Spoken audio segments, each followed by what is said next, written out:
everyone and welcome back to the channel. I'm Kirsty and this is Stuck in the Mud. So in today's video I'm talking about 5 subtle ways OCD still controls you and it can hinder your recovery. And these are definitely things that I have experienced through my 40 years of having OCD.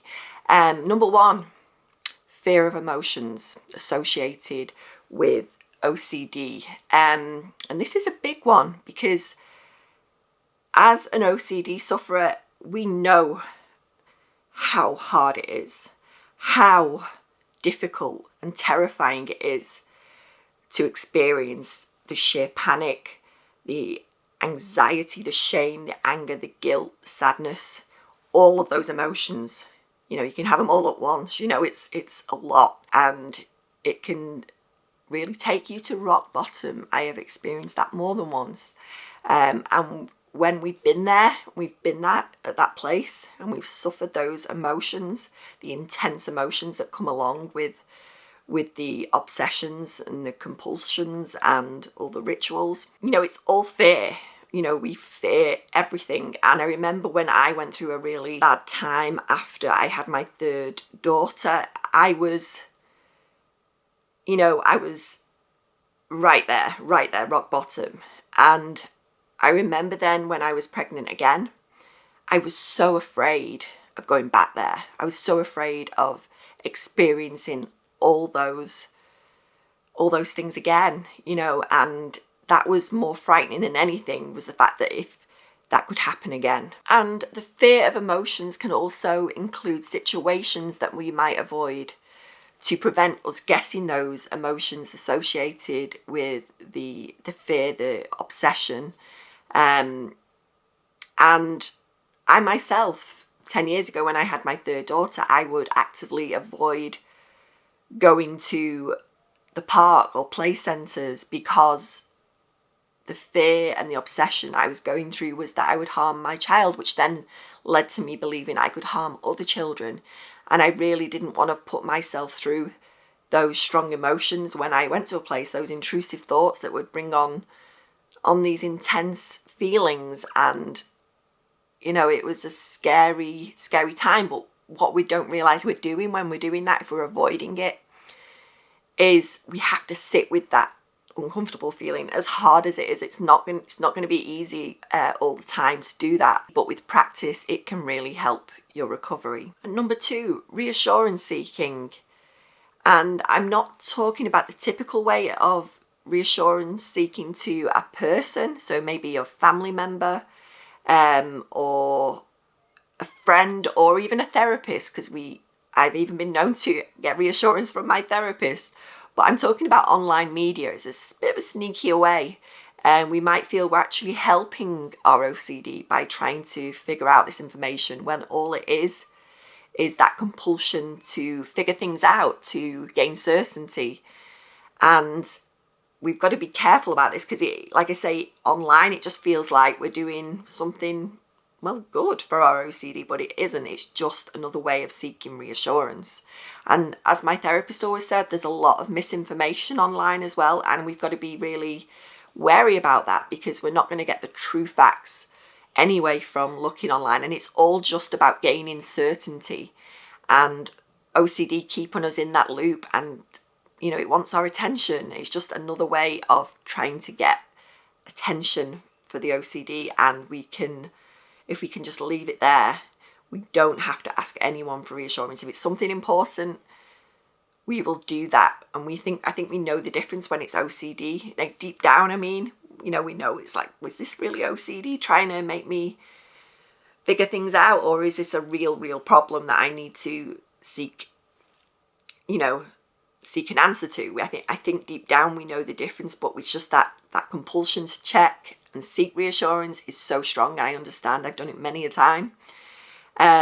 So yeah, just trying to let it be there. Just let it be there. We don't need to seek reassurance from anywhere online because it's not ultimately going to help us in the long run recover from OCD. It just feeds into the cycle of OCD wanting attention, and it gives it the attention that we don't need to give it because it's not going to be helpful. Number 3 engaging with our inner voice. And that could be the OCD bully, that you hear those kind of thoughts, like your own voice, and we tend to argue with it. I've done this before, and we want to try and gain certainty.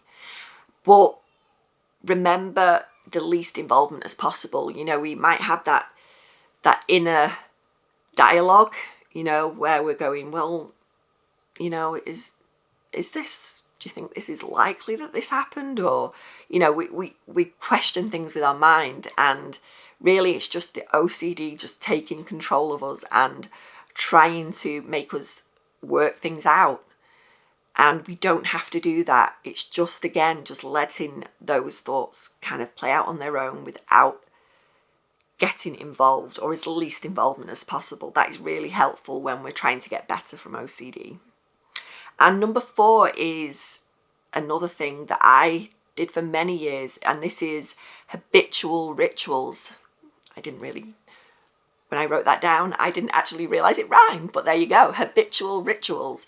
So these can be just little compulsions that I carried out for many years. And I know this is one I did, was I had to put things on my, like clothing, I'd have to put on my right leg first and then my left. And that would be like socks as well, something like that.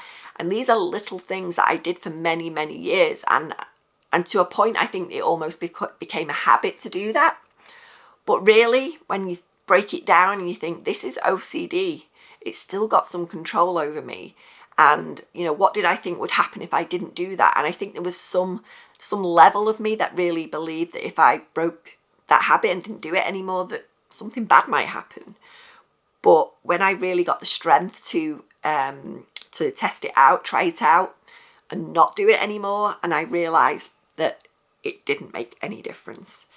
And it really takes a lot of courage to do that. I understand it's not an easy thing to do, but I realised there were some things that were probably holding me back that I didn't pay a lot of attention to. But the more I kind of could bring my attention to it and realise, is this really helping me? And question, it's not really helping my recovery, and just prevent myself from doing that and resisting doing that ritual anymore. And the last one at number 5 is distraction, or even changing your thoughts for something else. Distractions, although they can seem helpful, in the long run, we're just looking for things to switch out from the OCD, and changing thoughts, changing things, changing the situation. We're running away from the OCD.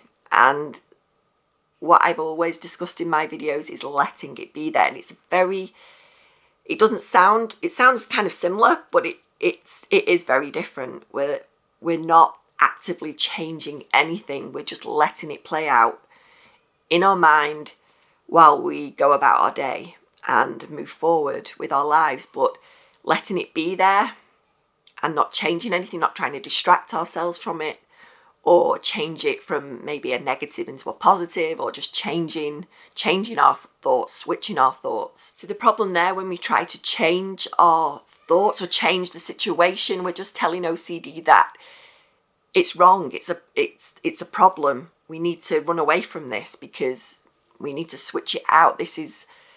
We're giving it importance, where when we just let them be there, let the thoughts be there, let the urge to carry out a ritual, we practice resistance from getting involved in thoughts, ruminating, or even carrying out some kind of compulsion. We're letting it play out without engaging with it.